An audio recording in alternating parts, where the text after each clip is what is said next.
Alright lads, so we're back again once more to do the one character guild quest challenge. In this case, we are now up against the captain characters, and of course there's no other better character to use here other than 6th Anniversary Aizen. He is a ranged character, he's immune to paralysis, and it's also Aizen. We are letting Aizen get the revenge that he wants on Soul Society with this new transcend everything. It's not even new. He's 6th anniversary. 6th anniversary Aizen. I mean, we all know about his character at this point. Obviously, he is about to become a year old in 2 days' time, which is kind of crazy to think about. But he is the character that will do the job. Or at least I hope so. I haven't actually tested it just yet. But what we have here is a Masanga because we are up against captains. We have a fortification pill, and we also do have the artisanal tea set, so we can get a lot of extra SP. As you can see here, we have an additional 4,581.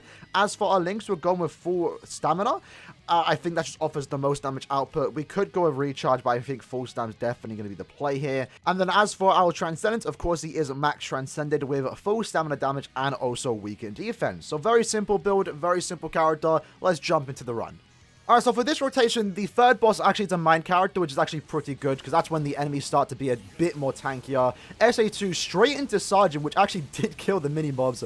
SA3 is going to kill the Shunsui. I'll do a lot of damage to him. At this point, now we wait for our strong attacks to come back, and there's no other better character to do that against other than Shunsui, as we do significantly more damage to him. Good spawn, actually. That was actually really good, because we were able to kill the little mini-mobs there, along with damaging Retsu. We're now just using our Nad String. No reason to, actually, because we only do 1 damage, but it is fine. Should have probably waited to use my SA3 if I was actually being honest, but we're going to sword bomb here into the final boss. It's going to apply the weakened defense with the weakening for around 2 seconds, and we're going to instantly use our strong attack 2 to get the enemy or the boss in place, in that case Kenpachi, and do a tad bit more damage. As we can see there, we have 20 seconds to spare, and we're doing a good amount of damage. Now we just got to wait for our strong attacks to come back, and we are going to be absolutely golden, completing this quest with around 7 seconds to spare. Let's see how it goes. 10 seconds. There we go. 10 seconds to spare. Not too bad. Now, keep in mind, because we do have Captain Killer, we do 40% more damage to Captains. In this case, technically 60%, because Aizen does have both Captain and Sorry Bar. The killer damage itself is only 3 times for the entire guild quest instead of 5 times. So we obviously are doing normally less damage here. But Aizen, of course, is able to deliver there. We did get 5 orbs, and we were able to clear with 10 seconds to spare. Not too bad. Aizen still demonstrating he is an absolute powerhouse even a year later. Now, we're going to do one more run with Aizen to see if we can get a different time. It's probably going to be the exact same time, but we'll see how it goes. Alright, so running into it again, SA1 on Juicero. We actually had weakening right there. That's actually nice. Going to use our NAD again, because I think we still do damage here. I'm not entirely too sure. I believe we don't. We took a bit of damage there, so let's see if we can actually still complete this. If we can, that will be... Would it be surprising? I'm not entirely too sure, because we are just going to instantly heal back up, right? SA1 there into the SA2. As you can see, we actually did lose out a lot of DPS by taking damage there, but we still might be good. Now we're back at full stamina. Gonna just make sure we dodge the Retsu into our SA3. Back up just a tad bit into the SA1, into SA2. There we go.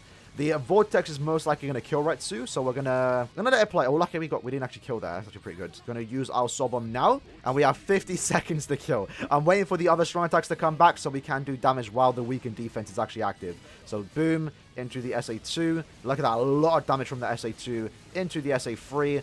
And surprisingly, even though we obviously took a lot of... We took damage, so we lost out a lot of DPS there with the full stam. It was during a time where we are waiting for our strong attacks to come back, and even though we did take that damage, we still cleared at almost the exact same time. Sure, we cleared slower, but we still cleared at the end of the day, and we had 7 seconds to spare, so not too bad. And we got 25 beautiful orbs. I didn't obviously record it earlier today, but I did do my guild quest before the reset, and I also got 25 orbs. So in basically 24 hours, I've gotten like 60 orbs, 70 orbs even, just from guild quest alone, which is actually quite nice. I still yet to get 50 or 100 orbs, but I'll take the 25s when I can. Alright, so we're back to do our last run of the day. This time around, we're using our main team, in case you are wondering what team I actually am using for this particular guild quest. It's a pretty good team. Again, it does do the job quite well. Aizen is going to be our main lead. Nothing has changed with him. This is Ichigo's build, just basically, because I do like a T-set, I'm rocking 2 stickers. He can get away with using a Soripa sticker, as he does have both Soripa and also Captain Killer. And he also does have a 4 pill with 3 full stamina damage links. And then as for our, obviously, Transcendence, Max Transcended with full stam and also damage to weakened enemies. And then Gin, obviously a ranged character, pretty much a really good NAD character for this particular guild quest that can do even more damage in guild quest. Kind of crazy character. We already showed him off at 1 out of 5 with a 1 out of 5 team around 7 or so weeks ago. This time he's going to be like a max transcended team. This to build with a golden Chappie, with a Masanga, and also normal Chappie with 3 NAD links. And for his bonus abilities, we have 25% full stam and also damage to drained enemies. Mainly drained because the weakening only lasts 2 seconds. Drain's going to last like an extra like 5 or so seconds. So I just went with drain. Really doesn't matter all too much, but this is the team. Let's jump into the final run. It's also important to remember that everyone here is actually immune to paralysis, which actually makes it our job really easy. As you can see, we're going straight into this. Let's soul bomb there. Into Kenny, lovely, and now we just have to slowly do damage to these enemies, and we're going to clear about 15 seconds to spare, hopefully, preferably. There we go, 15-second run, not too bad. I think we probably could shoot for a sub 10 second. I'm definitely going to try that when I'm not recording, but 15 seconds is great for this particular guild quest. I think this team can definitely do sub 10 seconds. We just got to get lucky with the syncing of strong attacks and stuff like that. And yeah, it did the job quite well. And did we get any orbs? Unfortunately not, but we did already get 25 volts just from this particular guild quest, so for today, so I can't really complain. But yeah, lads, that's the video for today, trying out the 1 character challenge. Another challenge completed with 6th anniversary Aizen. In the comments below, let me know what team you lads are using, and I'll see you guys next time. Peace.